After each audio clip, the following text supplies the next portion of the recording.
Hey loves, I hope you're having a fantastic day. Remember, you can never fail with your specific person. You're only ever in the process of succeeding. And this is actually an affirmation that I would take upon right now. Because really, when you are deciding your reality, when you are picking and choosing what assumption do I want to place and have reflected outside of me, you can pick and choose absolutely anything.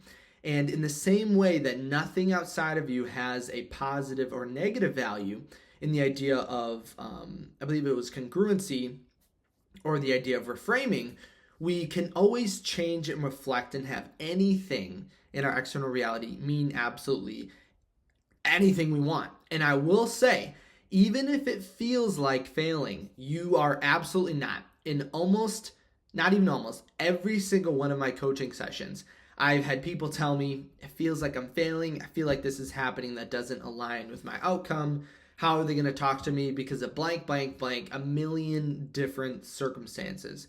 But I have found that each and every one of these ends up aligning to the perfect story in the end, because almost like a revision idea, everything can be utilized to bring you to your end state. And I'll give you a couple examples of that later on, kind of like a success story as well. But again, I want to go back to that idea. When you mention or feel like you're failing, I would say, who is telling you that you are failing?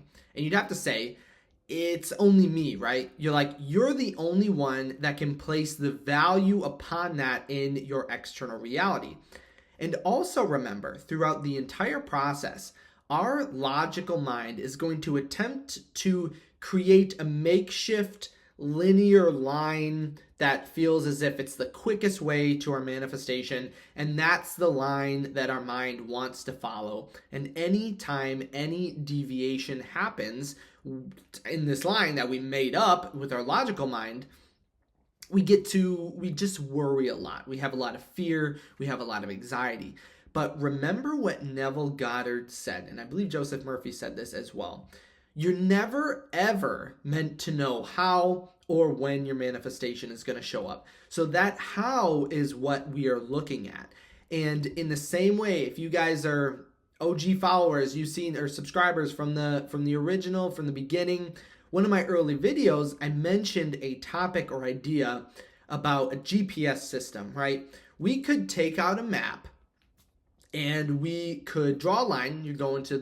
Let's say you're going to the zoo today. You have a date with your specific person and you're going to the zoo. And normally, if you're like, what's the quickest path from my house to the zoo? You're going to take the map, you're going to draw a straight line from your house to the zoo, right? That's the quickest way that you could possibly get there. But to kind of make this idea really, really short and just kind of summarize it, because I already have a whole video on this, that's not what GPS is going to tell you to go, right?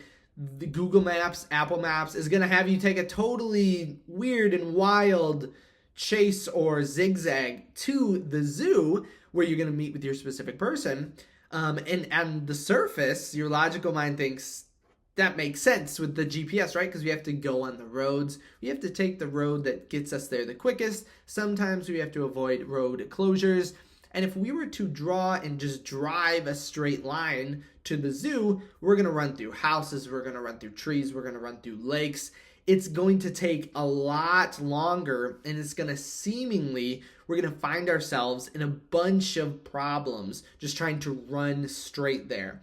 But that is the same logic that we're basically dropping when it comes to our specific person. We're thinking that we want it to align perfectly with the made up how that we've created in our logical mind to take us to our specific person. But right now, would you say that your higher self, your God self, your whatever you want to call it, your God state, do you think that version of you knows more about this reality and how to get you to what you want than you do in your physical body? Everyone's going to say, well, yes, right? We 100% believe that. So then why do we not trust in the things happening around us as bringing or having it bringing us in the perfect way possible? Why would we not do that? Why would we trust it in the GPS? Because when we're looking at the GPS, we're kind of thinking, I think Google Maps knows a little bit more about the layout of the earth than I do, right? Because they have satellites. But when it comes to our higher self, we're like, nope, I'm not trusting any of this. There's no way that this is the right path, right?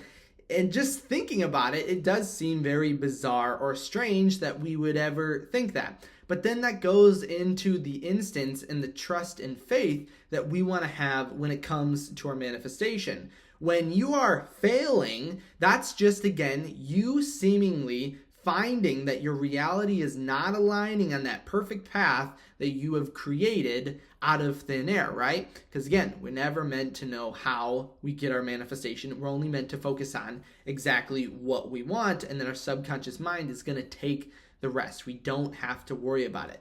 Neville Goddard actually stresses this very heavily in his books and his lectures, actually way more intense than I'm doing right now. He's basically like, never ever think about the how. If you're thinking about the how, it's a pointless endeavor. There's no use in actually doing it.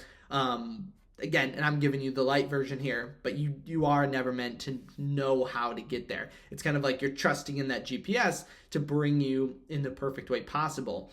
And now kind of moving over into the success stories that I've kind of mentioned previously. And there are specific ones that I'll talk about, but this is like a universal thing when it comes to manifestation.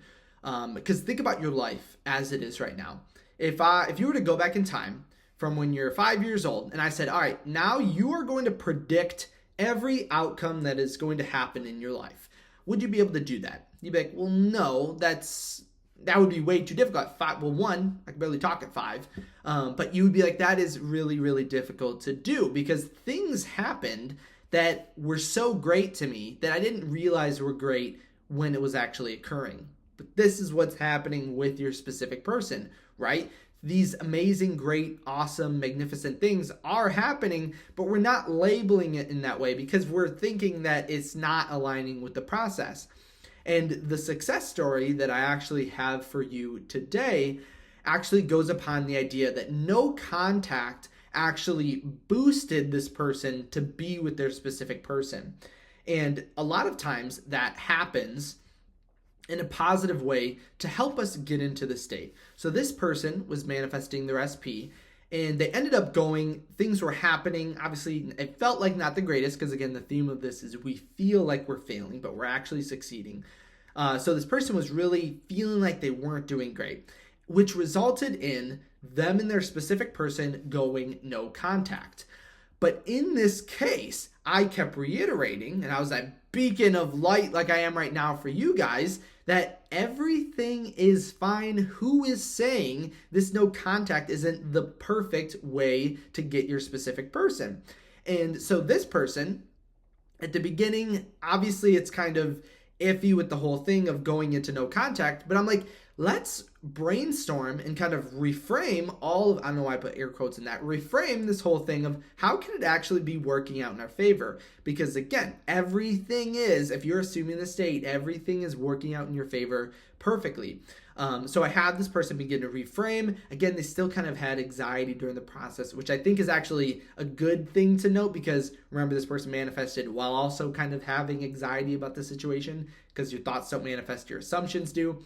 But it turned out, so after this no contact period, their SP actually came back and reiterated all of the things that they were hoping to receive in that past, telling them how much they missed them, how this break actually made them realize how great and awesome and magnificent they were together, right? All of those things. But think about it. If I were to tell you right now, let's say right now you're in that same situation and you're going on a break with your SP, your first thought is going to be, this is horrible. This isn't going to work out in my favor. I need to stop this right now. But what if I told you this break, this 1 week break with your specific person actually causes them to completely fall in love with you? In that case, you're like, oh, bring it on. Let's go. You know what? Double the break and double the love, right? The way we view things instantly switches the way that we are going to behave and feel about them. So right now, I want you to do this same process and be Again, if you need help, you can always reach out to me on my website, but be that beacon of hope and know that, okay, even though I don't understand how and why this is the perfect path, I know for a fact it is, because I am living it, I'm assuming the state, and that's how it's going to happen for me. So try this out and absolutely let me know if you have any questions in the comment section below. Also remember, I could always walk you through this for email coaching, phone coaching, or video coaching on my website at kyleaugustcoaching.com. Don't forget to leave a thumbs up on this video, and then also don't forget to subscribe. Thank you guys so much for stopping by today. I absolutely love hanging out and discussing manifestation with you, and I can't wait to see you in the next video.